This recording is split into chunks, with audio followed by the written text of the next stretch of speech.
All right, guys, back here on Southeastern 16, our Saturday night reaction show with Chase Robinson. And Chase, for the first time this season, we have a pretty tight window when we record these reaction shows every Saturday night. And, we usually have to hop off, around 10:15, something like that Central Time.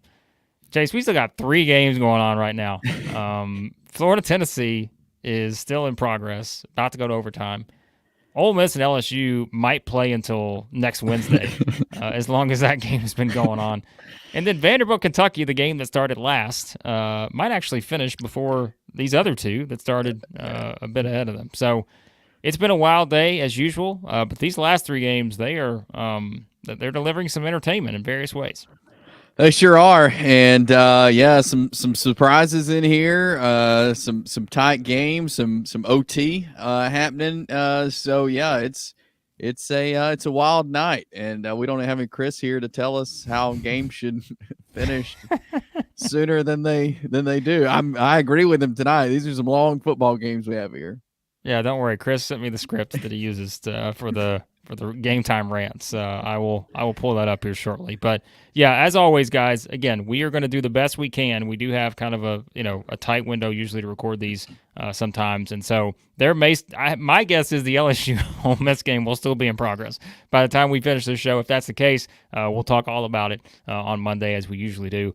With these games that are kind of the leftovers they weren't able to get to in full. But a lot of games already played. If you're a Tennessee fan, if you're a Florida fan, Kentucky, Vanderbilt, my guess is if you're watching this on replay, go ahead and fast forward a little bit because we're probably going to get to those games once they do go final. But for now, let's start, Chase. We're going to jump into, and I'm sure we'll be reacting live to things that are going on as we usually do. So, but let's start now. I'm going to go all the way back to the beginning, and we're going to get to Texas and Oklahoma in a minute because what a dominant performance that was for the Longhorns. But let's quickly talk about Alabama, South Carolina. That was the first game of the day, and it feels like forever ago now, but what a wild game that was. I mean, you're talking about a fourth quarter where you had a ridiculous catch. Nick Harbor makes that just, wild catch. They can't convert the 2-point conversion. You get the botched onside kick recovery.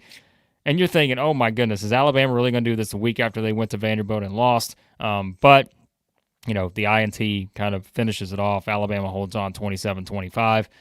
Whew, that is one that'll make you exhale a bit if you're a Crimson Tide fan. Yes, I mean, it was, again, one of those games where you kind of felt like Alabama took control when they went up, when they scored that last touchdown of the fourth quarter. And you felt like things were clicking for Alabama. But, again, credit South Carolina, that big play. He was able to get his foot down to the end zone. Incredible catch to score there. And yeah, they couldn't get the 2. But just a great job by South Carolina. I thought they had a great game plan coming in. Again, they were hard to stop for Alabama. And I think that points to a lot of questions on Alabama's side defensively. I thought they looked really good defensively at times, and I thought they didn't look good defensively at times. Just no consistency on that side of the ball for Alabama, and that's going to put the opposing team in good situations where they are able to move the ball and get big plays. And there was a couple guys who were just wide open sometimes for South Carolina, and they were able, again, to get the plays. So I thought the game plan for Carolina was great, and they really showed, I think, again, Alabama has some issues defensively, and it just came down to Alabama's defense making a big play to end the game with the interception. But I thought South Carolina, their game plan was great, showed a lot of great effort, and, I mean, was plays away from winning that game. Yeah, if you're South Carolina, I know it was talked about, but you're kicking yourself. 4 turnovers, was it 3 fumbles? Of course, you had the interception, like we said, at the end of the game. Bama, like you mentioned, I mean, they had a couple interceptions there from Milroe. So it was a game where both sides were thinking, boy, this could have been a little bit easier. For South Carolina's case, we could have won the game if it's not for this or that. I mean, just think of some of those mistakes in a game like this, the way it wound up playing out. That's pretty wild. But, I think it's interesting, too, because you said something, Chase, before we started recording, and that's the thing with Alabama, too, now. It's really every team but one, and we're going to talk about Texas in a second. Spoiler alert, Texas has been easily the most complete team we've seen in the SEC this season. But really everybody else, week to week, you're looking at and thinking, all right, what are our thoughts on Alabama? We saw what happened last week against Vanderbilt. Now you see this game against South Carolina play out. Like you mentioned, some of those things that you're still questioning a little bit. But then it's you look on the flip side with South Carolina, and you're like, Well, South Carolina, got the big win in Kentucky, should have beaten LSU with the way that game played out. And then, of course, kind of lay an egg last week against an Ole Miss team that came out with something to prove after losing to Kentucky. And it's Right. just like, and then here they are with a chance to win this game. And you're just thinking, man, what do you do with these teams? It's just Yeah. it's so hard to know week to week. So Yeah, throw every stat, throw every analytic, throw everything out the window this year because none of it matters. You don't know what you're going to get any given Saturday in the SEC. I mean, I'm serious. Like what we saw from Alabama against Georgia is not what we saw against Vanderbilt, not what we saw against South Carolina. Like it's, and I don't know. There's just it's bizarre what we're seeing this year. I don't think I've ever seen so much parity in this soon into the SEC slate as we're seeing right now in SEC football. You don't know what you're going to see. We're seeing Florida and Tennessee in overtime right now. I mean that's just it's wild. It really is. well, it's probably a good thing for the SEC because Yeah. expanded playoff now. It's like, well, if you're going to have a year like this where you have some of these teams that are just week to week, you're wondering like who's going to kind of put their foot down and just be dominant. And again, like we said, there's really only been one team to this point, and that's Texas that's done that. And of course, South Carolina goes to Oklahoma next week. That I'm sure will be a wild game when you think about again some of the wilder games those two teams have played. Oklahoma's defense against South Carolina here, we've seen just can make plays. And then, of course, Alabama goes to Tennessee, which we're still watching. It's game in progress. We don't know what Tennessee's mindset's going to be because we, as we're recording this now, don't know if Tennessee's going to win. But we'll get to that. But, yeah, it's a big win for Alabama. But I think if you're South Carolina, you're not looking for moral victories because, as Shane Beamer Right. said, they came there to win.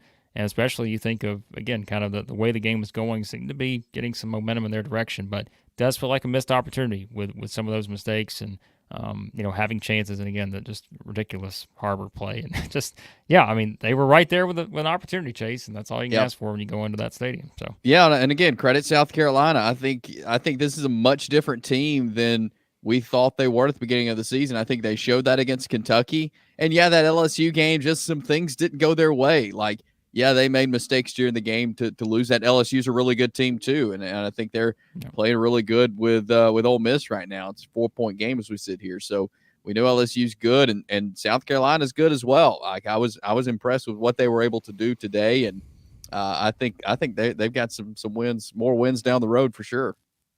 Well, Big Baller Brett checking in as always, noted Alabama fan. Wanted us to skip that segment, but sorry, Big Baller Brett. We do try to cover every game here that we can. And you're also comparing this, Big Baller Brett, and boy, Florida misses a field goal here if you're watching live. In overtime, Florida misses the field goal to basically potentially hand Tennessee the game here. We'll see how it plays out. But Big Baller Brett's comparing the 23-24 Alabama basketball defense to the 24 Alabama football defense, which, of course, Alabama, despite the metrics not loving them basketball-wise, defensively, and giving up a lot of points, still made a run to the Final Four. So is that what you're trying to tell me, Big Baller Brett? Alabama's going to be okay giving up some points defensively? Maybe. I mean, who knows? It's a long season. Still got a ways to go, but play Tennessee next week, and we'll see how it goes there. But, all right, Chase, we're going to quickly get this one out of the way, and apologies to Missouri fans. I know that, this was Tyler. I know you're a Missouri fan, Tyler, but we're probably going to spend a lot of time on this game. Missouri wins 45-3 at UMass. We said going in, Chase, I know Chris mentioned it, like just a weird game, like scheduling-wise. Like Missouri just going to UMass. Yeah. Why are they playing this game there? But it was pretty much over from the start. Luther Burden got that big play right off the bat, jet sweep with 57 seconds into the game, scored a touchdown. They rushed for 231 yards. Marcus Carroll, 15 carries for 91 and 3 touchdowns. I mean, this is what you want to see from Missouri. Like we mentioned, this is just a weird game that's being played, at UMass. But the way that game turned out last week against Texas A&M, this is all you want to see from Missouri. Oh, absolutely. I mean, great win. Bizarre while they were playing in Amherst, Massachusetts. But you go on the road, you get a win. Put up 14 points in the first quarter. Keep your foot on the gas. That's all you can ask for. Yeah. As Tyler said, we dominated McGirt Family Stadium. So there's your trivia note. Yeah, I mean, I know Drinkwood said that too afterwards. He's like, look, we just want to dominate non-conference competition, like these kind of games, and he's right. Like that's what you want to see. You don't want to see teams that just, are kind of out there doing whatever, and they just see this as another game on the schedule before they get back to SEC play. It wasn't the case. So, but that's kind of where we were out on that. Not a lot else to add. Missouri's going to play Auburn up next, which, at least on the surface, feels like a pretty winnable game for Missouri there. But, of course, we'll talk about that one next week. But before we do, I'm going to quickly tell you guys about BetOnline, the world's most trusted betting platform, your number one source for everything sports betting, every stat, matchup, breakdown, live odds, and spreads to bet on during the games. Largest catalog of odds on everything from football to the MLB playoffs, NHL, NBA. Plus, they've got political props. Boy, there you go. What a year for those. When the game's over, head on over to the online casino, get on a game of blackjack or poker, unwind with over 150 slots games. Head to the website today to get on the action with America's most trusted site for online wagering. BetOnline. The game starts here. All right. It looks like we're about to have a finish here with Tennessee potentially beating Florida. We'll see how it pans out. But looks like we got second and goal for the Vols here in overtime. Again, all they have to do is score, and they will win this one. And so, Chase, before we get into that, let's talk about Texas and Oklahoma, because we thought maybe we'd be spending a little bit more time on this game. Not a lot to really add here, other than what you saw today with Texas winning that one 34-3 over Oklahoma.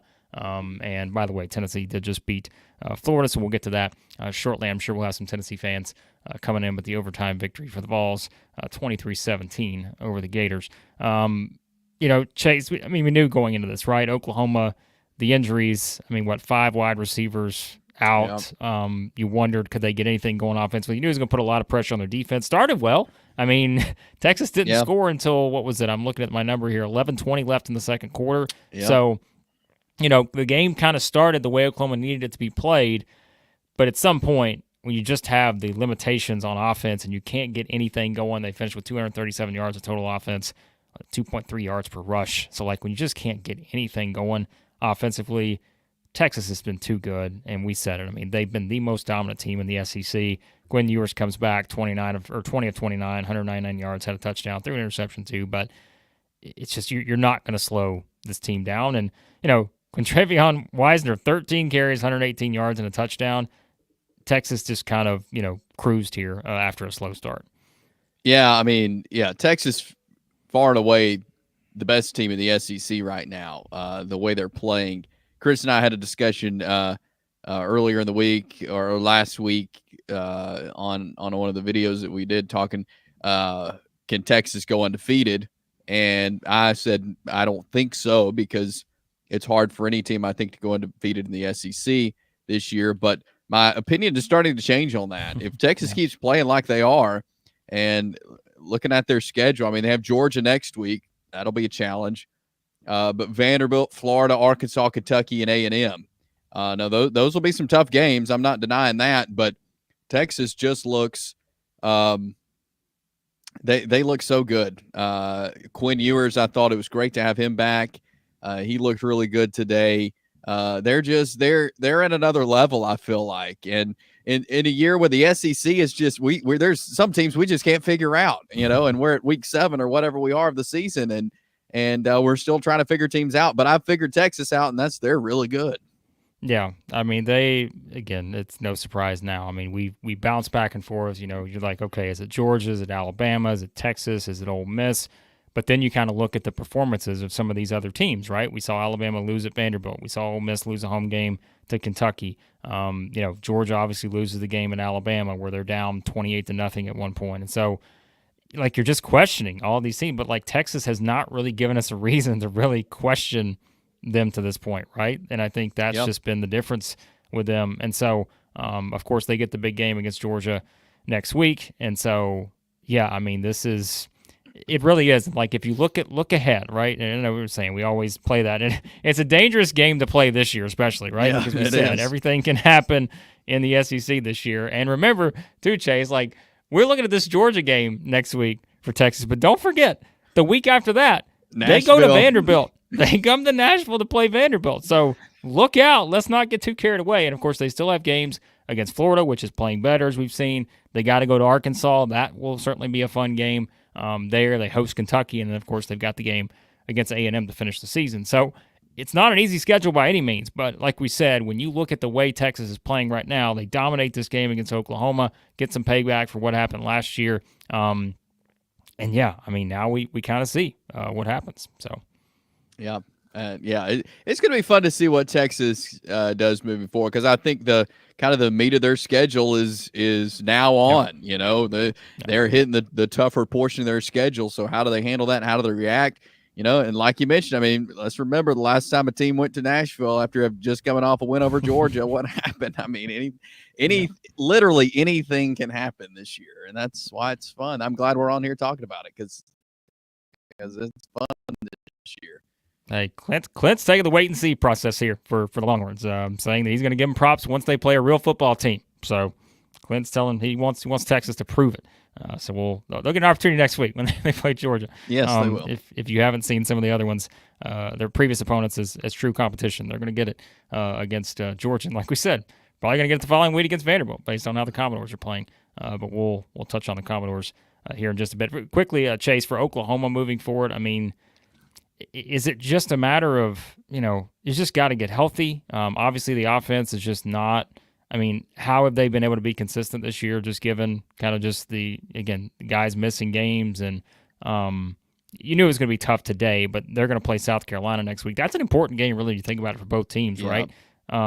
What do you think about the Sooners here moving forward?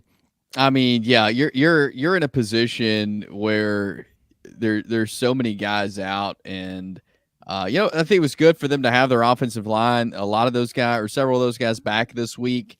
But still, the receivers being out, they haven't been at full strength. We haven't been able to see really what this Oklahoma team is, except for that first game when they just blew out Temple or whoever it was.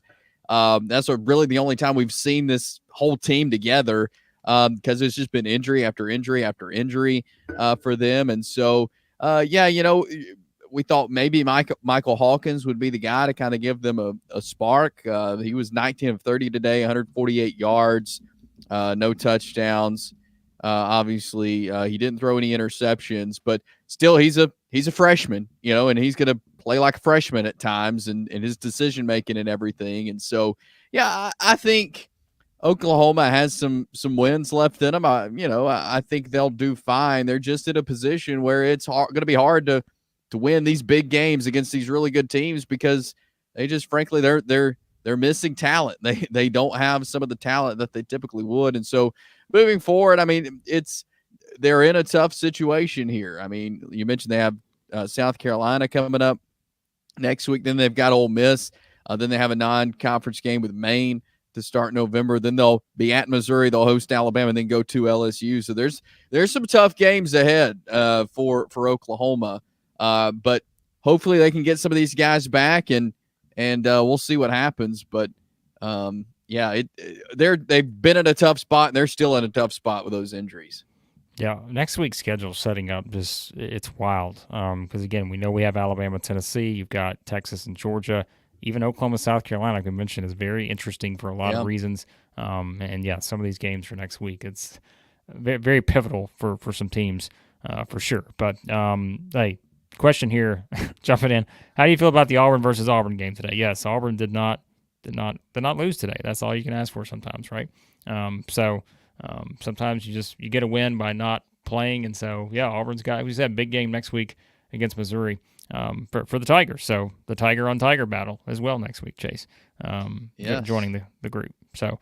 All right, we're going to quickly run through Georgia, Mississippi State real quick, and then we're going to get into the meat of these remaining games, which we said Tennessee has beaten Florida in overtime. We'll talk about that one shortly, but Chase, let's quickly run through Georgia, Mississippi State. Georgia wins 41-31 there in the Battle of the Bulldogs in Athens. Carson Beck, career high 459 yards, passing, 3 touchdowns, did have a couple interceptions.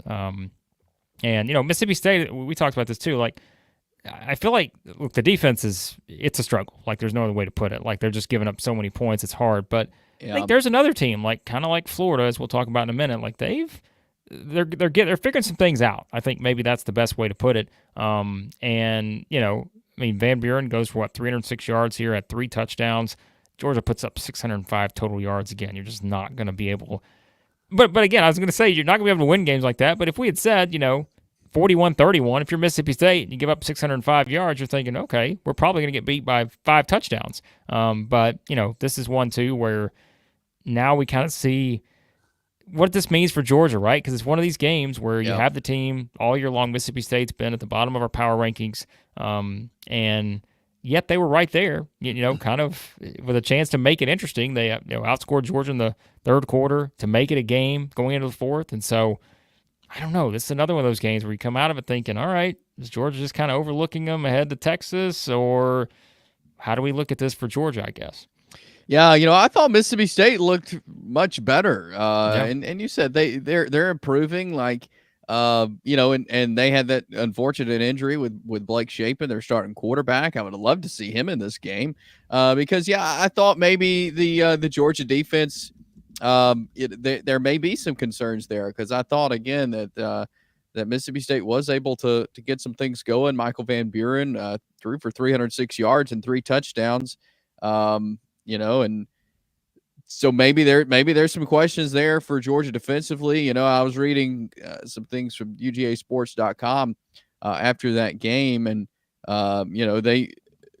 Georgia thinks they left some points out there as well. And of course, Carson Beck had those 2 interceptions, and so you got to look at that as maybe a concern, because this is he's had several turnovers this year, kind of uncharacteristic for Carson Beck. And so where does that put Georgia? We'll learn a lot, when they face Texas next week. And in that, I'm sure it'll be like a playoff type atmosphere there. But I think Georgia offensively is great.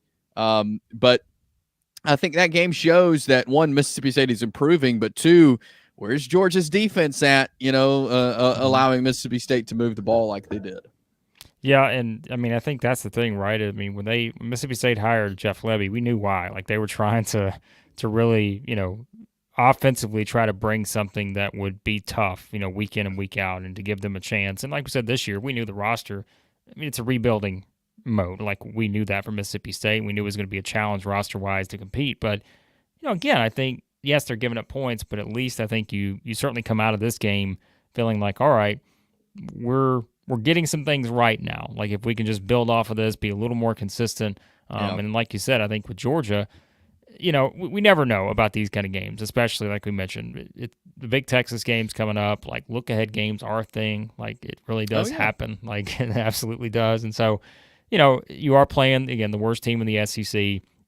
I certainly understand, if Georgia just did not put the foot down the way you'd expect. Now, of course, there was, we talk about injuries too. What was it? Branson Robinson left. I think it was it's a knee injury second quarter. So remember, like, we were already talking about depth too behind Trevor Etienne at the running back position. And so that's something to monitor, I'm sure, moving forward as well. But look, this will, not to get ahead into a Georgia-Texas preview, but the next week's the kind of game that when you look at the way Georgia's season has played out to this point, obviously close win against Kentucky, the way they had to pull that game out. They lose the game against Alabama, bounce back against Auburn. Certainly had some stretches here in this game where you're like, that's probably not the Georgia we're used to seeing, especially giving up 31 points. It's going to be big for this team heading into next week, knowing too, as we know, Chase, they've still got the games on the schedule at Ole Miss. They got Tennessee as well. So it's huge, and I think Georgia, they're in a position with a loss that you got to win as much as you can. The way this season is going, there's going to be so many probably 2 lost teams. Like, what in the world are we going to do with 2 and 3 lost teams, especially 2 lost teams? Because the way we're trending, and again, throw analytics out the door with this season, but there could be a number of 2 lost teams. It's almost incredible how many 2 lost teams there could be. And what in the world are we going to do with that in the 12-team playoff? I have no idea. Well, it's a great segue because we are going to jump into Tennessee and Florida now. And again, guys, if you're watching, remember, you can leave a super chat. That helps the channel, donates to us, lets us do more live streams, make more videos for you guys, and leave your comments on your thoughts on your team's games. I know Tennessee fans are probably exiting the stadium right now, getting away from that 23-17 overtime win over Florida. But I know a lot of people also watch and listen to this on the replay.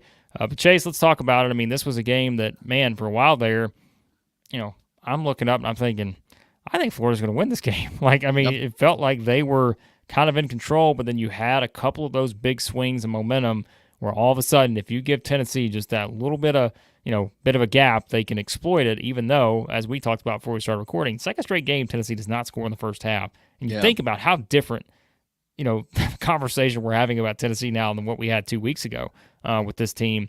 And, I think the way this game played out, certainly Tennessee, you're going to take the win, but this was a frustrating game for both teams because, for Florida, definitely wondering what might have been that wild sequence at the end of the first half where, they don't get anything out of that drive at the end of the first half after you had you're thinking, oh boy, Tennessee might score, you get the ball back, you have a chance, but then what was I can't even remember now what that sequence was. But again, for Florida, you come out of this, the Graham Mertz injury, clearly not good, like non-contact, he's on crutches, you can tell. Just does not seem to, and I'm sure we'll see some comments from Billy Napier on maybe if there's any more clarity on that. But Florida's gotten better. This is one of those games where you felt like they should have won, to be honest with you. But for Tennessee, and I mentioned the segue, I'm sure everybody saw the stat that they're showing on the screen. They're like, if Tennessee wins this game, ESPN's playoff predictor, which is working overtime this year probably to get the percentages right, they're saying Tennessee is in the playoff with a win. 52% would be kind of the percentages of Tennessee getting in. If they'd have lost that game, it goes all the way down to 14%. So you talked about, teams with multiple losses and seeing how that's going to shape up for the SEC specifically. This was a game Tennessee could not afford to drop, and they find a way to pull it out here, but boy, it was not pretty at all for the Vols, but hey, a win's a win at this time in the season. So, you know what? A win's a win. You'll take it. Alabama said that this morning. Hey, it may have been by 2, but we'll take it. And I think Tennessee's saying that as well. Hey, we may have to go to overtime, but we got to win. And it goes in the win column. But Florida they look like a different team. And I said this last week, and I'll say somebody I said this in the Florida Tennessee prediction video, and some Tennessee fan in the comments couldn't believe that I said Florida was on the up. And I said, look, they're getting better. If you watch football, you can see Florida's getting better. And that's what happens when you play more football. And I think they're doing that. And they looked that way tonight. They looked much better. They looked, like you said, they looked in control of that game. They were in control of that game. And they were able to move the ball at will on Tennessee. And I think there's a big question about Tennessee defensively last week and this week. Looking at what Arkansas was able to do and Florida was able to do. Offensively as well, Tennessee just struggled moving the ball at times, and Nico's a good quarterback, but now that he's facing teams that are starting to figure him out a little bit, it's going to make it tough, and Tennessee, Alabama next Saturday. I'm guessing that's a night game. I haven't even looked in Knoxville. Like that game with 2 one-loss teams now, again, they're going to be playing really for probably a spot in the college football playoff because who knows what will happen the rest of the season. So that's a game that both teams are going to want to win. Tennessee's at the point, they can't afford to lose a game, but I'm not sold on Tennessee at this point. What I saw last week, what I saw this week, yes, they got to win this week, but still their offense, Nico's just not getting it done right now. Their defense really had trouble stopping Florida, and credit Florida for that. But still, Tennessee's in a position where they can't afford these losses. Yeah, Dylan Sampson, huge in this game. We talk about kind of the lackluster, passing attack. But Dylan Sampson, 27 carries, 112 yards, had 3 touchdowns, of course. And this one, and we talked about him before. Like, you think about the guys they lost from last year in that running back room, you're thinking, okay, they're going to be just fine because they have Dylan Sampson stepping in. We already saw last year what he could do. And you really look at it, right? He has just been about as consistent as it gets. Every single game this year, he's rushed for 92 or more yards, and he's rushed for at least 101, in 5 of the 6. And so, he's just been tremendous. And I think, that's so key to their offense. But really, when you, like you said, you look at sort of Nico's numbers and you see kind of the splits here, there are some things that are still a little frustrating. And I think the difference, too, if you go back to those first 3 games, which, again, you think about competition and how different it was those first 3 games. He got sacked 1 time those first 3 games, right? But then these last 3 games, he's got sacked at least 3 times. Sacked 3 times against Oklahoma, 4 at Arkansas, 3 against Florida. And so, certainly that plays into it, too. There's more pressure, and I think that's definitely come into play. without a doubt, in terms of seeing the rhythm of this Tennessee offense, seeing me getting thrown off a bit going back to last week. And even in Oklahoma, right? We were talking about that. I mean, it's just, Oklahoma's defense is good, struggled a little bit, to stop Texas, but we knew Oklahoma's defense could be able to do some things against Tennessee. And so, yeah. But like you said earlier, Chase, I mean, and again, we'll talk about the matchup this week, but now you go in and play an Alabama team that certainly defensively has not looked as crisp as you would expect. So, it is such a huge game now with Tennessee getting this win, moving to 5-1. Knowing you still got that game at Georgia too to go. I mean, even like I said, Vanderbilt, Kentucky games are by no means givens at this point, based on the way those two teams have been playing. So, I tell you, it's going to be fascinating for both of these teams moving forward, because everybody was ready just to write off Florida, we know, very early. Yeah. But they're getting better, as you said. And with Tennessee, you certainly want to see a little bit more something, from that offense in terms of the passing game. But for now, hey, they're finding a way to make the plays here in this game. You'll take it. After what happened in Arkansas, you'll take it any way you can get it. And it took overtime, but the Vols get away with the win. Yep, they do. There you see Brett there. Oh. 8 a.m. on PBS. That's where you can find Tennessee. Big baller Brett. They are not playing on PBS at 8 a.m. Jefferson Pilot game right there. Jefferson Pilot. I'm sure that, the old Jefferson Pilot games, those were always a treat. I think Vanderbilt and Ole Miss played the Jefferson Pilot whatever game every week. But yes. That is a 2:30 kick, of course, because we do have Georgia and Texas, remember? So yes, because that's there, you're going to have, kind of that as the primetime game. Yeah. So, but yeah, anyways, so Tennessee, again, they get Alabama coming up next. And of course, we'll talk about that game moving forward to kind of, figure out what we're going to get from the Vols moving forward. Florida plays Kentucky. There's another game that's very interesting, Chase. Of course, we're still doing this. Game still in progress. Vanderbilt has a touchdown lead over Kentucky, but Kentucky's driving here with under 2 minutes to go. So, again, we talk about important games and pivotal games next week. I mean, it's kind of wild how the schedule is shaped up here, and we'll see how it plays out. But the Vols do get the win. They hold on to beat, or have to sort of rally to beat Florida. And, I'm curious to know what Tennessee fans and Florida fans think about their team coming out of this game for sure. But, again, guys, be sure to jump in and let us know what you're thinking on your team right now. And shout out to Clint, who gave us the $4.99 super chat.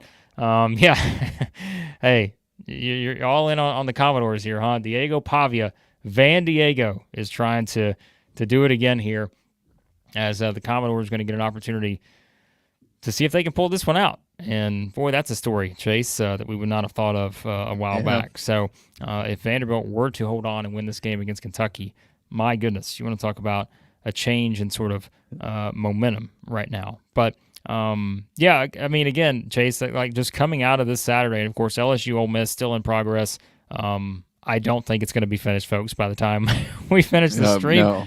So LSU and Ole Miss fans, tune in on Monday. We will have full reaction to that game. We'll spend a little more time on that one because it is going to finish after our recording window here. But we will wait for the end of this Vanderbilt-Kentucky game unless it goes to quadruple overtime. But I guess, Chase, like, kind of wrapping everything up that we've talked about to this point. I mean, outside of the obvious with Texas, what were you maybe most pleased to see, or, from today's action in terms of what impressed you most, and what's maybe one of the biggest questions you have moving forward, team, player kind of matchup, anything like that?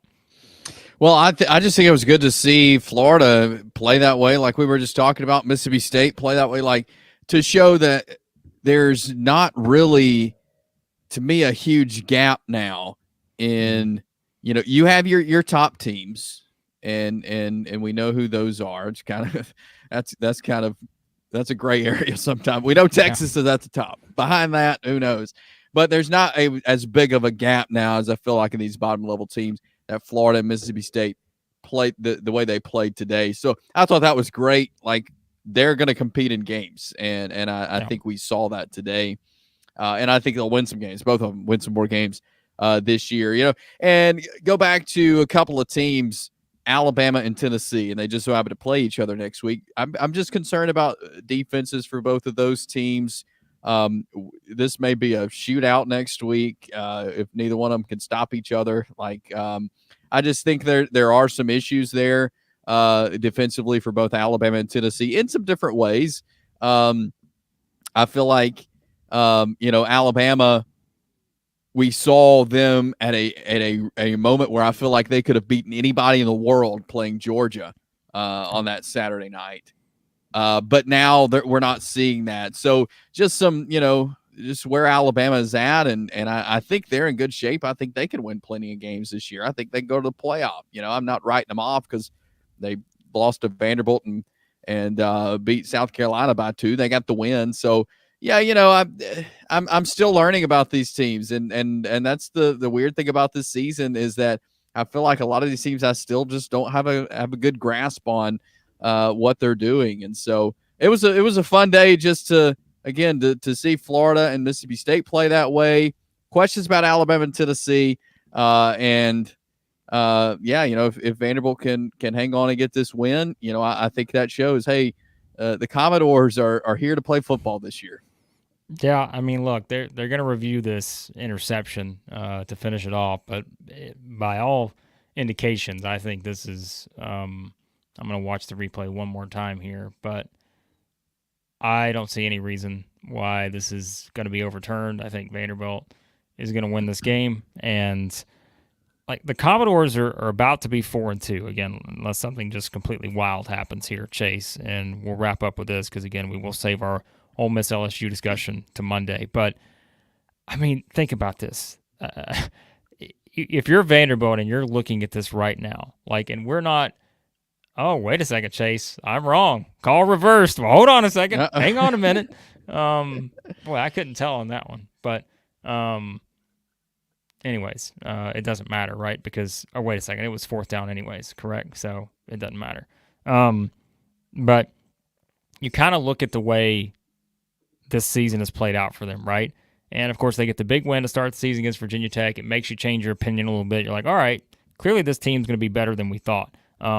And maybe a little bit it's Virginia Tech too. But you're looking ahead, you're thinking, okay, they lose this game at Georgia State where they get scored on the final drive, where they had the game-winning drive. You thought it was game over with the Commodores winning that, against that one. They lose that game. Missouri, we talked about it, right? They lose that game in double overtime. They probably should have won that game when you think about kind of how it played out. And then they beat Alabama. So, we say this every year, but now that we're into Game 6 and Vanderbilt is going to be 4-2 winning at Kentucky, I mean, they are literally probably 2 plays away from being 6-0 and being ranked in the top 10 in the country right now, right? I mean, it's not outside the realm of possibility. And so, what a huge win. And I don't know exactly what you guys said about this, but I know watch the thing and it just all runs together. But you think about what it takes coming off a win like that against Alabama, the biggest win in program history, and to not have a letdown, to go to Kentucky, play a team, again, who we've seen beat Ole Miss, almost beat Georgia, and now you go to their place and you beat them to move to 4-2. That tells me everything I need to know about Diego Pavia, Clark Lee, and what this team has been able to do this season. You're exactly right. I mean, for a team to do that, I picked Vanderbilt to win this game, but I picked it based on what I thought could happen as far as gameplay, taking emotions out of it. But emotionally, that is so hard to do, and they just did it, and they looked good doing it. I watched the first drive of the game, or one of the first drives of the game, and Pavia just making things look easy out there, and I thought this guy's not rattled at all from what they did last week. And I was really curious of how they would respond. That is the biggest win in Vanderbilt history last week, and yet they were able to get their composure and go play Kentucky and win this game. That's incredible what they were able to do. And I think, look, you mentioned it, they're just a few plays away from being unbeaten. And look, I think they're going to surprise some more teams this season. I really do. This is a legit football team. And I like what I see from Vanderbilt and Diego Pavia. And look, these guys, they're here to play football. They're not here to mess around this year. Yeah, well, we were talking about this before we started recording. It was a pivotal play where it was 17-7 Kentucky, I think what was it, went forward, 4th and goal at the 5, pass gets intercepted by Wright, and that just sort of, that allows Vanderbilt to just have just a pretty long drive after that to get the field goal, to go up, and then they're able to hold on and win this game. And so, I'm with you. I think it's just you look at the way they've done this, and this is not just like one of those things where, okay, Vanderbilt's going to go back to being Vanderbilt. I don't think you can certainly look at them that way now. I think you certainly have to look at this to where, they're for real. Like, I don't think you can say anything any different at this point, just based on how they've done this. And you kind of look at, again, the key stats from this game. Like we said, that drive was huge, but you really look at it here. Vanderbilt finishes with only 288 total yards. Like, this was a game we kind of figured would be sort of commanded by the defense on both sides.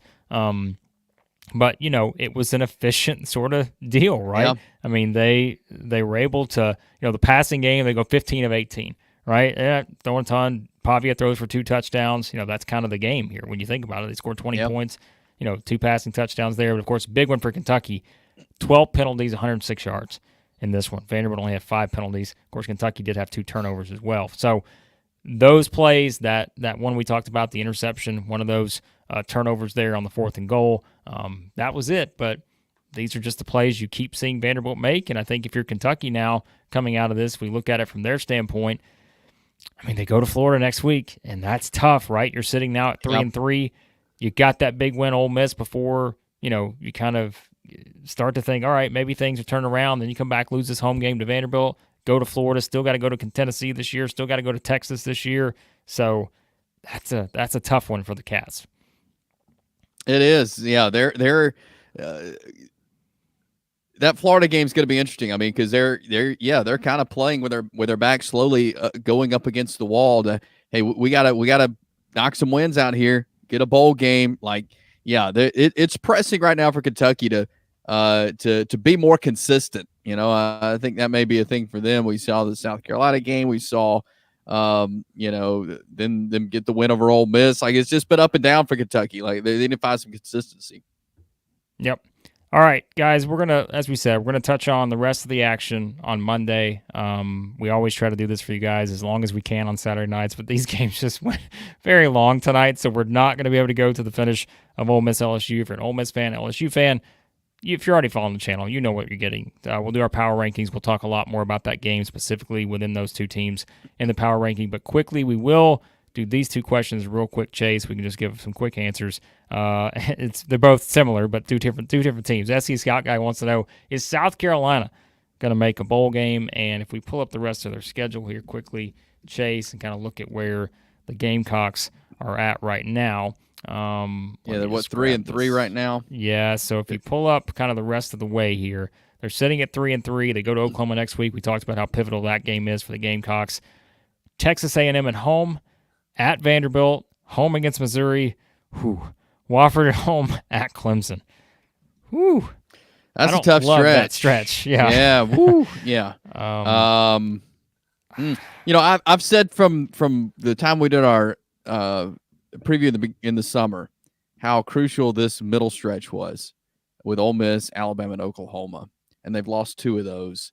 They really need to get Oklahoma because they lost that LSU game. If they had been 4-0, losing to Ole Miss, okay, losing to Alabama, okay, but dropping the if you drop this Oklahoma game, I think they're in a tough spot. I think they can get to a bowl game, especially if they play the way they did today against Alabama. It's going to be tough to do that. They're going to have to grind some wins out, but I think they are in a position where they can. It's just going to be really tough. Yeah, it's because the Vanderbilt game has gotten so much tougher just based on what the Commodores have done. Obviously, and again, a lot of these games are, Oklahoma's on the road, Vanderbilt's on the road, Clemson's on the road, but you do get those shots against Texas A&M, Missouri, which I think are teams that for South Carolina, you think about, like we said. I think with Missouri, we've seen some kind of ups and downs and that kind of stuff, but I don't know. Like, I'm curious to see how that plays out for South Carolina. So it will be tough, I think, on that. And then Justin asks, Chris Lee hopping on. Chris, we're hopping off in like 1 minute. You coming on for like the 2-minute warning here? So Unless you want, if you want to stay on till the end of Ole Miss LSU, hey, go for it. But time is dead to me. Okay. We're waiting I have for no a idea rant when here. you guys started this, honestly. That's okay. All right. Well, it's a good time to hop on. Justin wants to know, is Vanderbilt going bowling, and is Texas going to be game day? Maybe. We'll see. Yes and yes. It's going to be game day, you think? Let me look and see if I they mean, that's have, been the rumor in Nashville. I don't know what. Let's see, SEC games that day. Oh gosh, A&M LSU could be competition depending on how this one goes. Missouri Alabama, same thing. And I couldn't tell you what the national schedule is like that day. Got a shot. I mean, you got to beat Ball State. So, yeah, can't lose that one. Otherwise, yeah, it won't be ideal. But, all right. Well, here's the deal, Chris. If you're hopping on, here's what we're gonna do. So Chase has given his thoughts on the full slate today. We have not gotten your thoughts. So I think we're gonna let Chase go to bed. And don't worry, Chase. LSU Ole Miss will still be going on by the time you get up tomorrow. But Chris and I may hang on for just a few minutes and just give some quick thoughts on this LSU Ole Miss finish. But Chris, we're gonna get your thoughts on the rest of the way. Chase, enjoy and get ready to do your power rankings, which will undoubtedly be messed up the following week as well. So. Okay, well, give me Absolutely. a moment to find. I did find LSU. Okay. No, I didn't. All right. So, Chris, we were planning we were not going to wait till the finish of this game, but since you hopped on, we will wait till the finish of this game because we got to get your thoughts on the rest of the day's action. Chase and I have ran through every single game. We've talked about everything, including this Vandy-Kentucky finish. We talked about Tennessee beating Florida in overtime, the wild Alabama-South Carolina game, Texas dominating Oklahoma, and Georgia beating Mississippi State. We also talked about Missouri winning in Amherst, Massachusetts as well. So anything from that you just want to run with, go for it. Well, first of all, I'm trying to find where this game is. ABC. So I can be 30 seconds behind the rest of the world on whatever happens. I hate Fubo's interface. Well, anyway. Gosh. Was it the best day of football till the nightcap? I sure wish the SEC had done the TV schedule differently because there were 3 games that everybody wanted to watch on at once in addition to Oregon and Ohio State. But I think, let's see, chronological order, hats off to South Carolina, getting in a hole, fighting back, getting that close to winning the game. I didn't think it was Jalen Milroe's finest day. I didn't think either quarterback played super smart ball, but man, Carolina is gritty. I think Alabama's got some issues, but I don't think my opinion of South Carolina is any less leaving the day. Rocket Sanders did some good things for them, but Alabama did just enough. I felt awful for Oklahoma before that game even started. I mean, when you got your top 5 wideouts left, I mean, good luck against anybody in this league, much less Texas. So that was to me the downer of the day, Blake. I wanted to see what a healthier Oklahoma might be able to do, but we didn't get to see that. Georgia, I don't know what's up with Georgia. It just doesn't look like the dominating team I thought. Hats off to Mississippi State for hanging in and continuing to fight. State may sneak up and get somebody. I thought Van Buren played pretty well today on the road in that spot. And then we get to, okay, of course, Missouri had the blowout. Not much to say there. You know, good for them taking care of business. And then we get to the nightcap. That Florida-Tennessee game was crazy. I remember saying in our preview, I think this is a Graham Mertz game because he avoids the mistakes. Yeah, and I would have liked to see him stay healthy for all of that one, but those are the breaks. Obviously, Florida's going to have a ton of regrets not converting stuff here and there. And then Vandy. I mean, ho-hum, Vandy wins another game as a double-digit underdog. That's 3 of them now, Blake. 2 plays from being unbeaten. What a crazy year this is. Yeah. I mean, Nick Saban called it on game day. He said Did he really? He said it. He said that was Vandy was his super underdog pick or whatever it was. So, of course, comes a week after all the the backlash from the comments about Vanderbilt's easy to play at. But yeah, don't worry. By the way, quickly, Donovan, our noted Auburn fan, hops in saying they didn't lose this weekend. We already covered that earlier, Donovan. We covered that Auburn did not lose. Someone else said the same thing. So there you go.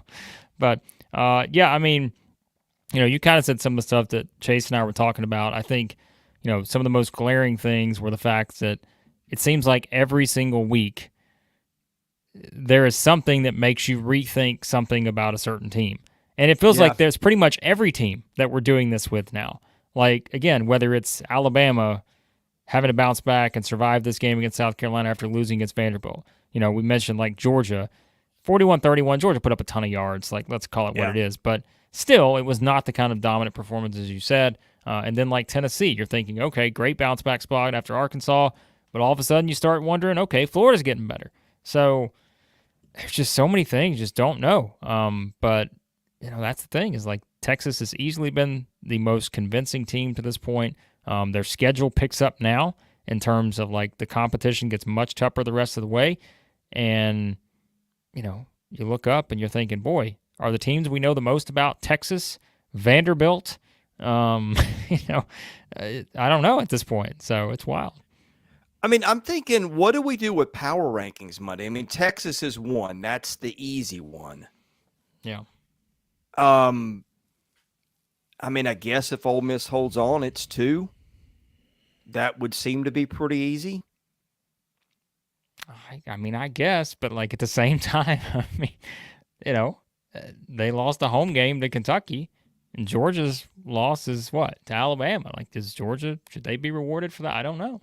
So, yeah, in Alabama, yeah, I mean they've beaten Georgia head to head. I have no idea what we're gonna do, but this is fun, man. This is a lot of fun. It is the most topsy-turvy season we have ever seen in the SEC in my lifetime, and we are basically at the halfway point. Mm-hmm. Yep, that is the case. Again, guys, we'll wait it out now for this LSU Ole Miss finish, unless it goes to quadruple overtime. But it's getting interesting. Yeah, I mean, I think that's the thing. And I'm looking at I'm going to go back and check out some of you guys' comments here to pull up here. Big Baller Brett says he's going to start pushing the narrative that Vandy's the second best team in the SEC. May wind up being that way, Big Baller Brett, when all is said and done. Who knows? So Justin with a $2 super chat, is Vandy going bowling? I guess we can bring that up real quick. Hey, Justin, if Vandy's not going bowling, that's an upset at this point. I was about to say, listen, Justin, you should know not to ask those kind of questions as a Vanderbilt fan, because when you start asking those kind of questions, you don't want to set yourself up for disappointment. But I think that's the thing. It's like this hasn't been the same old Vandy this year, because Chase and I talked about that, Chris. I thought the most impressive thing about Vandy winning this game was that they did it the week after they beat the number 1 team and just had the biggest win in program history. That says a lot to me, that you're able to go on the road, beat Kentucky, who won at Ole Miss, and you did it a week after such a huge emotional win. You think this could be a letdown spot. It wasn't. And now you look the rest of the way. They're sitting here at 4-2. Ball State next week should be a win. And then you're looking for one the rest of the way, which is Texas, at Auburn, home against South Carolina, at LSU, home against Tennessee. That's not easy by any means, but if you play the way they've played, you would think they get another one in there somewhere. So that was a slobber knocker tonight in Lexington. And I think what's kind of impressive about what Vanderbilt has done, they have now beaten 2 completely opposite teams the last 2 weeks. Like Alabama is maybe the most efficient offense in the country, and Kentucky's got probably maybe a top 5 defense. Yeah, I mean, they'll have Ball State next week. That'll be probably a 25 to 30 point line, and then they'll need one more to get bowl eligible, which nobody would have thought. Tyler brings up here, NIL evens the playing field. I think that certainly goes for most of the SEC, but I think we would also agree, Chris, that for Vanderbilt, you're seeing the difference in what you can do with NIL with a team like this and being able to bring in Diego Pavia and guys like that, right? I mean, that certainly has played a role this season in helping them get to this point. Yeah. To By the way, finally, that kid played hurt tonight. I mean, he came back with a knee brace. He went to the oh yeah, I was injury gonna tent say, twice. yeah. So What stood out? Tennessee Ole Miss. I mean, Tennessee Ole Miss. Tennessee Florida was a fascinating game. I felt like Tennessee's offense. I mean, did you see the Billy Napier quote that he made during the game? no, I mean, it was on TV. He basically said what we want to do is get them in passing downs and keep them there. Which I mean, yeah, I guess by definition, passing downs are long yardage. But so you always want to keep a team there. But I think everybody knew what he meant. yeah. I felt like Tennessee got a little confidence on offense late in the night. Well, Florida helped them too. There was a couple of those momentum swings there where one of them I think you had an interception. Sure.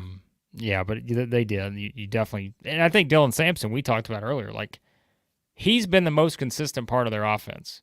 And, oh my gosh, this is on every time we do this. When Chris hops on, wild things happen every single time.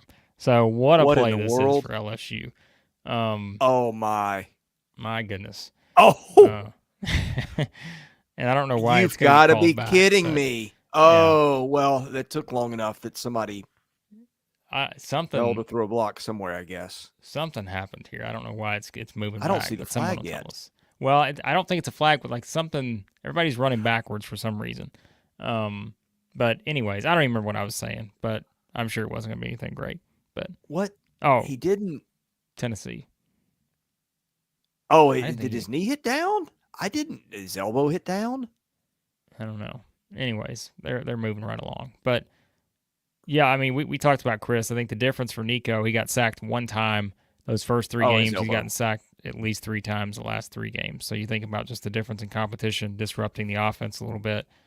Tennessee just has not been able to find their groove as consistently these past several games. I texted Trey Wallace, who was in the press box for that game, because I couldn't figure out, like, does he just not see his guys or does he not have guys open? Trey said he doesn't have guys open because, on TV, you don't see that part of the game. Yeah. He was running around forever. And, of course, their line wasn't great tonight either. But yeah, he made some throws he'd like to have back, too. I mean, sure. it was a combination of things for sure. But, I mean, he's still the least experienced quarterback in the league. Yeah. And you need to go through games like that to get better. Yep. But, hey, they won, and I think Tennessee fans will take that after what happened in the Arkansas game. But we said, too, Chris, I mean, and you can add your thoughts on this. Like, Florida is a team that I think they are getting better, and I think, it's not just kind of looking at the way some of these games have played out, but, like, you kind of see it on both sides now. And of course, the Mertz injury, who knows moving forward, right? Because that clearly does not look like an injury where he's going to be back anytime soon. And on-contact injuries, on crutches, we're not playing doctor here, but it didn't look good. So we kind of see what happens the rest of the way. But Florida's definitely a team that has found some things, and I feel like everybody just kind of, had written them off after game 1. But you really look at the trajectory here, and we even talked about it last week, right? That UCF game. That was not one we expected Florida to win the way it did. And now to come in and feel like you gave one away here. You feel like you had every chance to win this game. The missed field goal in overtime and all that. But, yeah, Gators getting better, and that's why you have to start looking at the schedules and say, who plays Florida? Because, which Kentucky does next week. So, well, I think if you had said a few weeks ago that Florida is going to hold Tennessee to just over 3 yards a rush, I would not have believed you. Yeah. I mean, their run defense looked so bad against A&M, and even against Mississippi State didn't look good. They have gotten better. Yeah. They banked just a couple of wins so far? 3? Yeah, they're 3, right? 3 and 3. I mean, they've not played poorly. Like, if you get to a bowl with that schedule, you've done something. Yeah. But we said that before the season. Yeah, that's true. That is true. I'm trying to think if there's anything else. I mean, again, we covered everything earlier, but I think it was just sort of the same stuff. I mean, yeah, I think it's just this is where we're at with this league now, and I think we were also talking about Chris earlier that Chase brought up. The how many SEC teams can make the playoff with 2 losses because you're looking at the possibility for outside of Texas. Like it is just it's going to be surprising if most of these teams don't have to. I mean, even the top tier teams based on what we're seeing. So, well, I mean, Ohio State losing tonight probably helped a little bit, although maybe Oregon losing might have helped a little bit more. Penn State losing would have really helped, but they pulled one out of the fire.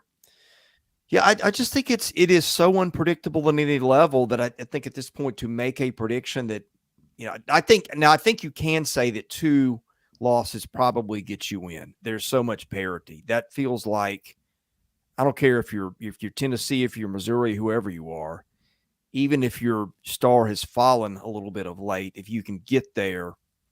I mean, nobody looks good every week, Blake. Georgia didn't look good against Mississippi State today.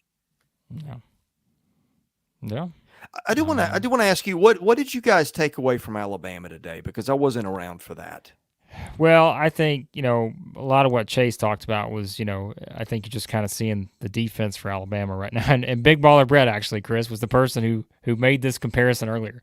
He said that Alabama's defense this year is the 23-24 Alabama basketball defense, where they're going to be able to do enough offensively to just get by, but worry about their defense. And you just wonder if that's going to be the thing that sneaks up on them sometimes and cost them. And, we talked about that so much last year during basketball season. I don't know if I would go that far, but I do think he makes some good points, right? Because, you kind of look at the way this game played out, and, we talked about it. South Carolina has a chance to win that game, and they turned it over 4 times, right? I mean, they're right there with a chance, but, Bama turned over a couple times. Miller had a couple interceptions. They botched the onside kick recovery, and by the way, LSU just scored here, and we're either going overtime. Was that not the worst onside kick recovery attempt you've ever seen? That bounced off 3 guys. That was terrible, wasn't it? So, you weren't kidding. Yeah. But no, LSU's gonna. Surely they're gonna kick the extra point here. So, I mean, again, it's funny because Chris, I hate that Chase had to hop off for this because. We laughed when we started this thing. I told everybody that you had handed me the script that you have every week about how long these games go. And this is the first time this year we had 3 games in progress. And we started later than we usually do. And there were still 3 games going. And this game started 20 minutes before Kentucky and Vanderbilt. And it's not even got to overtime yet. So, these ABC games, they're getting their money on these commercials. I'll tell you that. What time did this one start? This one started at 6:30. Yes, this is a 4-hour, 10-minute game, and we're not even to overtime. No, we're not to overtime yet. So it was. Well, here's what happened. You think about the way this game was going. I would actually probably go back if I'm keeping records here. It may have been the longest second quarter in the history of the sport. Yeah. Nobody scored in the first quarter. Keep that in mind, right? Like nobody scored. It was 0-0, but then it's 17-13 at halftime. So, like, the second quarter, you had a couple just, interesting, crazy sequences that took place, and it really kind of, bogged things down a little bit, but you had a lot more big plays. So, yeah. But by the way, Sam Smith. Thank God the games are as interesting as they've ever been, because this would be unbearable. Yeah.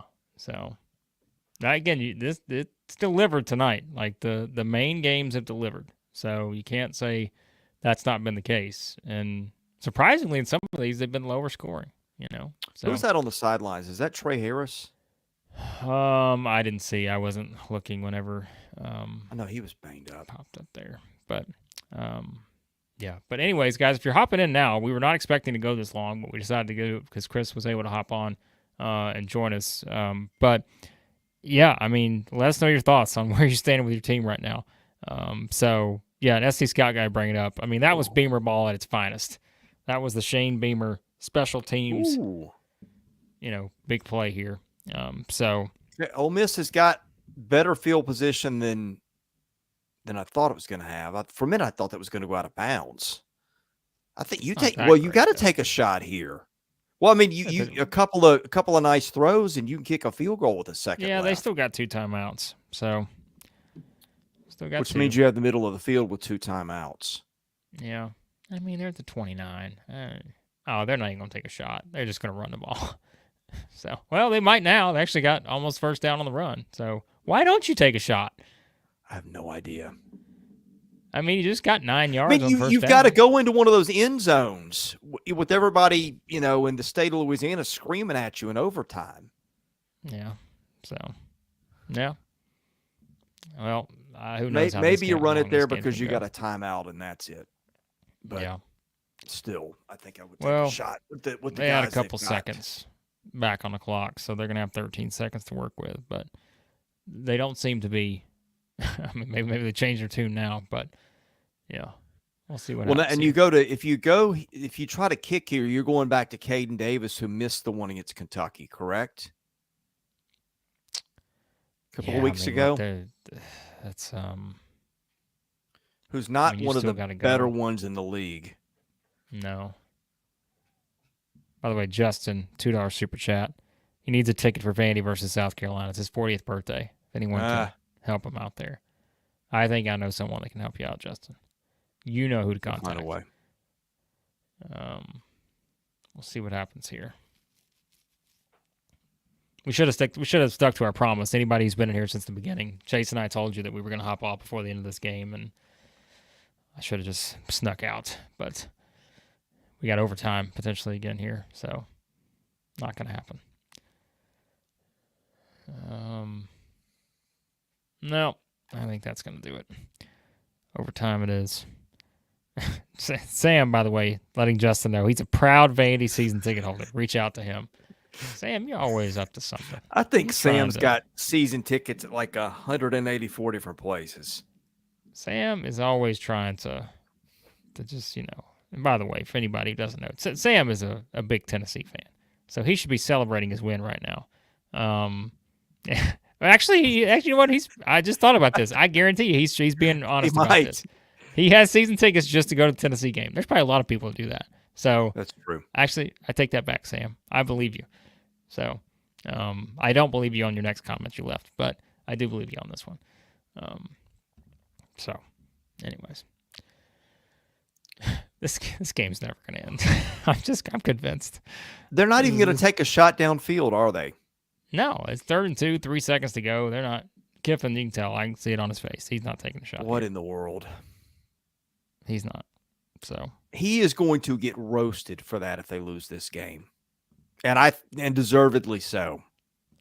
We're going to go to overtime. They're going to take 8 commercials, and it's going to be midnight. So hanging on by a thread here. So it's Sam. Oh boy. Anyways, you guys let us know your thoughts on the day. Give us an emoji. There we go. Now this is going to get good. Give us an emoji in the comments on what your thoughts are on your favorite team right now. Some of you, I already know what the emoji is going to be. But give us an emoji on what you think, the best describes your favorite team at the moment. That'd be nice to have in the comments. So I'm telling you, I'll be honest with you. Like this game is like Chris's masterpiece in terms of his all the stuff. Okay, so the emojis are coming. You guys did not disappoint here. See, sometimes we gotta give you something simple to get you in here, giving us something. I know some of you guys are watching. We got 200 plus of you in here. We want you to interact, okay? And I can tell some of you were waiting for this. The emojis. These are tremendous. We got to put these on the screen. Big Baller Brett with a basketball and an hourglass here. He's counting down to basketball season. Brad Holmes got a clown emoji. Brad, we don't even know who your favorite team is, but, it's not good. I don't even want to take a guess, really, on this. Wild Will. Could be Kentucky's special teams. I don't know. Did you Wild see that Will, tonight, by the way? Yeah, I did see that. He's what are we doing here? This is Chris. I'm telling you right now. He's setting up for a Hail Mary. This game, there has been 3 timeouts taken in the last 7 seconds of this game. I don't even know what to say. Like, I can't even form an opinion on this game yet because it's gone 4.5 hours, and we're just waiting now to see who wins, and we're probably waiting another hour. Have you ever seen I'm just somebody kidding, guys. run up the middle and take a knee to set up a Hail Mary? That's a first. Well, that's what we're doing. By the way, Wild Wheel, back to this, a broken heart emoji. Wild Wheel, are you a Florida fan? I hope I didn't just put that on you, and you're going to be like, no, I'm not a Florida fan at all. But South Carolina, maybe. Kentucky, that's a little different options. SC Scout guy. Oh, boy. SC Scout guy never disappoints. So Will this be the third Gregory. overtime game in the in SEC? just two. We've had Vanderbilt, Missouri. We've had Tennessee, Florida. Oh, you Am I meant missing one? the season. Okay, I thought you The meant this week. season. Yeah. The season. Yeah. Oh boy, we're at the end of regulation here. Like, we're getting to the point where like this is just bad content because we're just sitting around looking at the TV and don't know what to say because we can't. We're just doing play-by-play on a game that you guys are gonna know who's gonna win by the time you listen to this tomorrow and watch this. So, Chris, we Weeks might with just the have sack to send that into overtime. we might just have to form an opinion. On this If on there are Monday. Ole Miss fans in here, and I'm guessing they're not, I would like to No. know: are you just looking at this and going, "What are we doing? Not even taking a shot." Maybe. Clint's giving an emoji, giving a thumbs up. He's an Aggie fan, so that's good for him. Wild Wheel, South Carolina. I knew it had to be one team that had a heartbreaking loss today. Tyler, emoji time. Tyler, don't know what. You just got to win. You said, what was the stadium name, Tyler? The dominant win earlier at the UMass Stadium. SC Scout guy. I see a blonde and basketball. I don't know how to put those two together.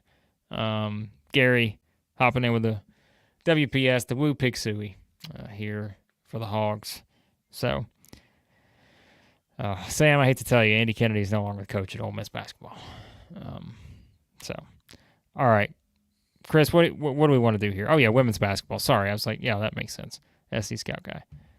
I'm looking at the schedule next week. We're waiting for overtime. South Carolina, Oklahoma's got to be a first 1 to 10 wins next week, right? No, I think that game's going to be nuts. I think with the way these two teams have played, not Oklahoma today against Texas, but I just feel like that game's going to be wild. So, Is but you might be Oklahoma right. going to have some dudes back? Let me find the early spreads. They're probably already out there. So we got to have something to talk about here while this game's going on until tomorrow. Let's see. We could do guess the spreads during overtime. Oh my gosh, look at this. We're filling time. Having to fill time here. Let me see if I can find some odds for next week. Okay. So, let's see if there's any early odds. I'm sure there are. By the way, we had our man Alfred was at the Auburn-Florida State doubleheader today, baseball scrimmage. So we may be talking about that on the channel this week. Interesting. A little buzz in there about that. All right, so I got some lines for you. This is on Vegas Insider, so again, I can't guarantee that these are exactly, and I don't know the timing of these. These may already. I see Missouri minus 10 against Auburn. Actually, we were playing the guessing game. I should have let you guess that one. What do you think Oklahoma, South Carolina is, Chris?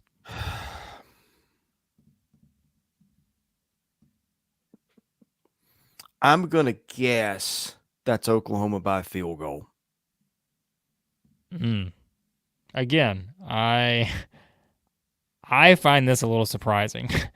Hold on a second. Let me check something real quick before I give you the number.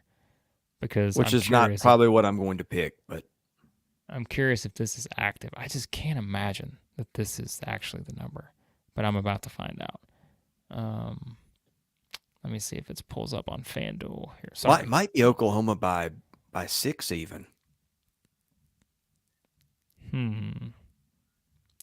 I see 7.5 was the opening line. Okay, that seems a lot. It seems like a little too much to me, but you never know. This is great.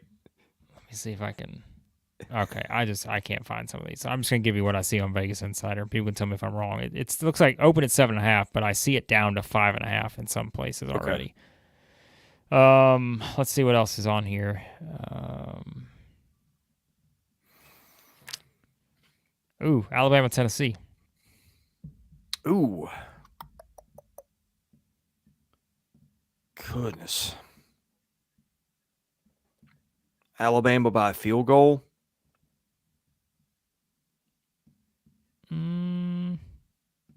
I lost my tab. It opened at Alabama -2, but I see it already down to -1.5 in a couple places. But it's sticking at 2.5. It looks like in some as well. No idea on that one. Yeah, that's a tough one. I think that's going to move a bit this week. Be my guess. Let's see if there's any others on here.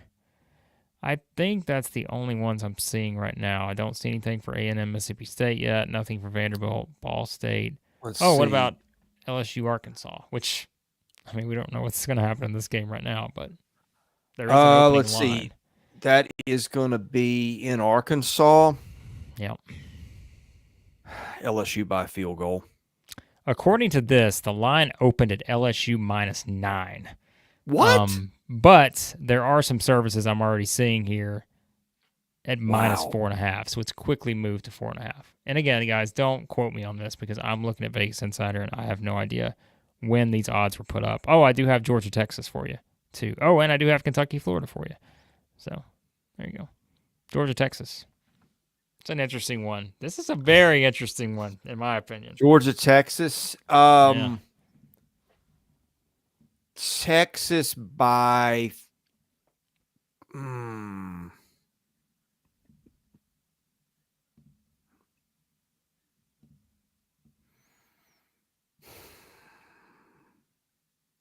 4. So, according to the opening line, now before you get carried away, I'm going to give you an updated line after that. The line opened at Georgia -1.5. What? But it has swung on a couple services in favor of Texas at 2.5. So I'm not sure. Yeah. So that was, so Texas may wind up being a field goal favorite, something like that in that one. And then Kentucky, Florida. There's one that I don't know how you set a line for that game. What did Ole Miss do to get a penalty before? I don't know what's going on with this game. Even snapped the ball in overtime. A 10-yard penalty, no less. Didn't matter. Oh, curfew. He dropped it. Got to be curfew penalty. Curfew. That's the only answer I got. Georgia, or not Georgia. Florida, Kentucky. Florida, Kentucky. It's in Gainesville. Remind me, is that a weird series where it is a weird series, Kentucky's but I won the couldn't last tell you that. few? Let's see.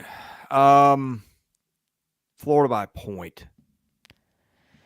Looks like it opened at Kentucky -1 point. Looks like it's actually moving in Kentucky's direction based on some of these I'm seeing, all the way up to 2.5 in some places. So, expecting a bounce back from the Cats and maybe a letdown from Florida after the overtime loss, potentially. Don't know. So, there you go. That's what I'm seeing. We'll see how quickly these lines change, perhaps.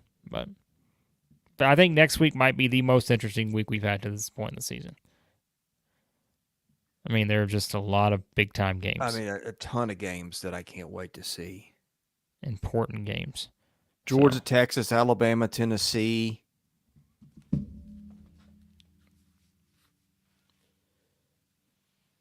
mean, I think LSU, Arkansas is going to be interesting, Blake. Oh, I agree.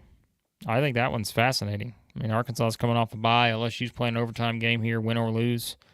It's an interesting. I mean, Missouri, Auburn could be interesting. Yeah, I think if you're Missouri, you got to win that one. If you're Auburn, I don't know what you expect. But, again, you did have the week off. So, I guess Missouri could also say they kind of had the week off. But not really. They had to travel to Amherst. So, how did that game get on the books? I don't know, but Jim Chris, Sturck scheduled it from what I've been told. But this is Overtime started like 10 minutes ago, at least. Ole Miss has run like 2 plays. This is ridiculous. You've had multiple penalties, a timeout. This is incredible. Like, I know there's going to be Ole Miss and the LSU fans who be like, you guys are just bad. Why are you bad? This game is just, I don't even know what to make of it at this point.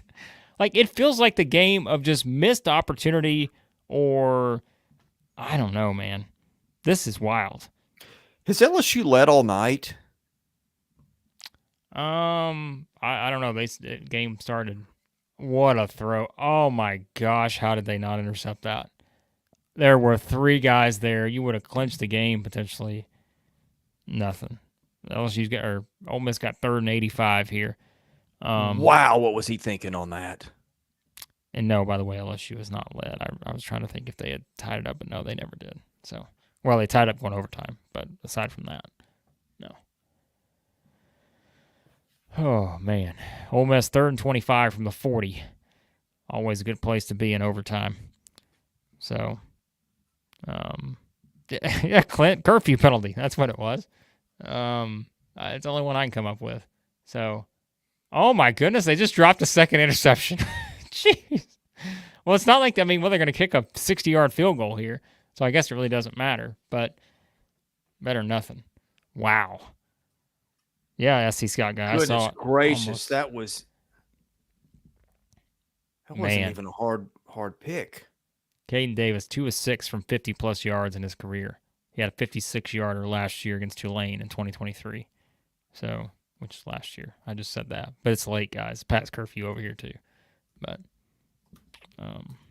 boy, I tell you, if you're listening or watching this on the replay, you can see, oh, I think he may have this.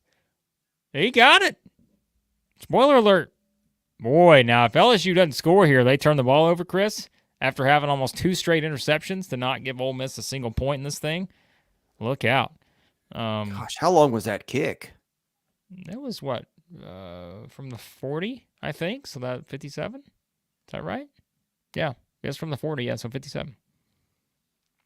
Yeah. Tyler notes it here. SC Scout guy, Tyler, 57. Who's LSU's kicker? Why do I not? Hold on. What's? Oh, Damon Ramos. He's been there a little bit, I think. Yeah. I was like, why can't I think of? I can't think of anything right now, so I couldn't tell you. Yeah. Missed one earlier, but that was way earlier. So, well, it's officially going to be our longest live stream ever here of the season to this point. So, hope you guys are enjoying listening or watching on the replay. If you're checking us out for the first time, hit the subscribe button, hit the like button. That helps us out. And again, sometimes these Saturday night shows are kind of like this, where we try to give you a little capsule on every game, but sometimes you're going to have a game like this that just kind of, goes a little bit long. And, well, this game is over. The LSU Tigers, Baton Rouge. Don't tell me. Don't tell me. Is going nuts tonight. They're going nuts tonight because it's over. Oh, the Nuss in Bus. Death Valley. Tyron Lacey. So, what a Holy play. smokes. Well, hey, now here's a conversation changer. Not going to be Ole Miss as the number 2 team. team. Talking about LSU in the playoff. Now, call me crazy. I think Ole Miss can still get there. I don't think it's easy. I would not be shocked at all if they ran the table. No. Now, you got to have Trey Harris healthy to do it. But LSU has got now at Arkansas, at A&M, Alabama, at Florida, Vandy, and Oklahoma. Okay, that's not easy. Can I ask the question? If you go 10-2, you're getting in, I think. LSU storming the field here. Is this a field storming worthy event? I guess when you start 0-1 and on a winning streak, maybe. I mean, it's a top 15 matchup. But I don't know. I don't know if Ole Miss is really good, in my opinion. Happy. I've been on that train for a while. Yeah, well, I mean, who are we going to put at number 2 this week? That's the question. I think by default it may be Georgia now. Hey, guess what, though? We talked every week, right, about LSU. LSU will not be stuck 7, at 7. I know that much. They're moving up finally. They're not going to be at 7 this week. We can guarantee that. So, huge. LSU find here. Here's the wild thing. I just thought that defensively without Perkins, I just didn't think that. I mean, they weren't that good with him, right? But maybe Blake Baker's figured some stuff out here. I mean, let's see. If you look at they gave up 464 yards, but sometimes that can be, penalties, though. We talked about penalties earlier. How many Kentucky have tonight, Chris? 12? Yeah. Ole Miss had 12 in this game for 110 yards, which we saw. I feel like half of them in the final 5 minutes there. But yeah, I think it's, I don't know. This LSU team, like we said, they've just kind of just been hanging around, and they just haven't played the schedules that some of these other teams have played at this point. Outside of game one against USC, they had that wild comeback win at South Carolina. But now, you get a win like this, but it doesn't get any easier though, right? Because at Arkansas next week, talked about it. That's a 6 p.m. game, prime time. At A&M the next week, they get a bye before they play Alabama. At Florida, Vanderbilt, not easy. Oklahoma. So, yeah, this was kind of the start of LSU's grind the rest of the way. But, man, what a win to get it this way. So,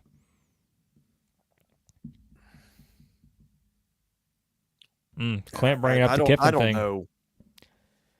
Well, he's got himself to blame. I do not know why you don't take a shot. And I guess Trey Harris was out. That had to be who that was in the hoodie?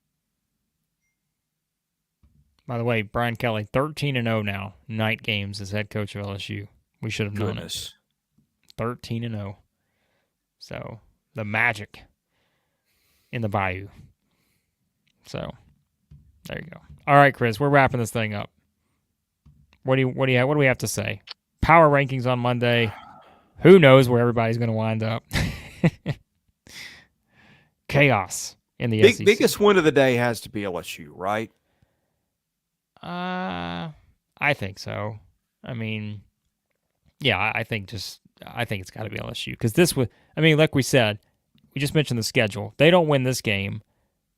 Your playoff, you said it right. Like the end of the playoff. Like I think if they don't win this game, I just don't know how you're equating them. Although, it's possible. Like they got at A&M, as we said, but we still got Alabama. They got not so easy games. But I guess if you compare schedules, it's not like you're just looking at top 25 teams the rest of the way, every single game, like some of these teams feel like they have. But they had to win this one. So yeah, I think LSU is the biggest winner of the day. Nationally, it's Oregon, but yeah. So Oregon's still unbeaten. Ohio State's taken a loss. And do Ohio State and Penn State play this year? I think they do. I can find They it. do? Yeah. They play November 2nd. That's on the road. Yep, at Penn State. So there's that. You've got, let's see. Look out for Clemson, man. Clemson's playing really well since that getting waxed by Georgia in the opener. Mm-hmm. Iowa State's still unbeaten. BYU's still unbeaten. Army's still unbeaten. Did Navy play today? I couldn't tell you. Pitt's still unbeaten. See, that's the hard thing to figure is like you got all these teams that are 6-0 that like nobody had going 6-0 at this point. Yeah. So how you even begin to sort out the playoffs at this point? Which is kind of a dumb exercise anyway, halfway through. It's going to change next week anyways. It's just yeah. All right. Ranking games next week. Texas, Georgia's got to be 1. Yep. I guess Alabama, Tennessee's got to be 2. Yep. Arkansas, LSU would be 3. South Carolina at Oklahoma would be 4. Probably. I think Florida, I'd Kentucky, put that South up. Carolina, I think Oklahoma. I think I'd put that ahead of A&M at Mississippi State. Well, Kentucky going to Florida will be interesting. I'll tell you what. Here's another thing. If Mark Stoops loses that game, I had a friend telling me, hey, if he loses another 1 or 2, he may be on the hot seat, which I find a little hard to believe. But wild after all that Texas A&M stuff, right? In the off season. Well, that didn't probably do him any favors in Lexington, but still. Yeah. All right, we're out of here. Yeah. Good night to everybody. Hope everybody is safe. Hopefully we'll have a break from all this horrible weather.